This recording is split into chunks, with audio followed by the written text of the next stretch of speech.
నర్సరావుపేటలో bird ఫ్లూతో చిన్నారి మృతిపై ఆందోళన చెందాల్సిన అవసరం లేదన్నారు కలెక్టర్ అరుణ్ బాబు. బర్డ్ ఫ్లూ ఎక్కడి నుంచి వచ్చిందో వైద్య నిపుణుల బృందం తెలుసుకుంటుందన్నారు. బర్డ్ ఫ్లూ మూలాలు కనుక్కునేందుకు మెడికల్ హెల్త్ టీంలు పనిచేస్తున్నాయన్నారు. ఢిల్లీ నుండి వైద్య నిపుణుల బృందం మంగళగిరికి వచ్చిందన్నారు. అక్కడి నుంచే పూర్తి స్థాయిలో వైద్య బృందం అధ్యయనం చేస్తుందని వెల్లడించారు.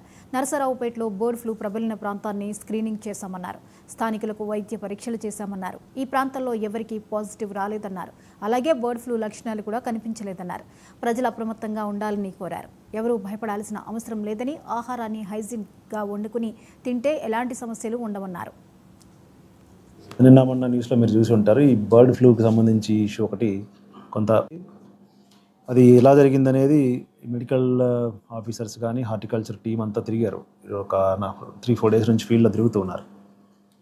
మన దగ్గర ఉన్నటువంటి బర్డ్స్ ఈ అవైలబిలిటీ కూడా తక్కువ. అంటే మన దగ్గర కోళ్ళ ఫారాలు తక్కువ, ఉన్న కోళ్ళే తక్కువ. బట్ ఇది ఎక్కడి నుంచి వచ్చిందనేది మనకు తెలియట్లేదు. దాని మీద మూలాలు కనుక్కునే పనిలో మెడికల్ అండ్ హెల్త్ వాళ్ళు, యానిమల్ హస్బెండరీ టీము ఉన్నారు. దీనికి సంబంధించి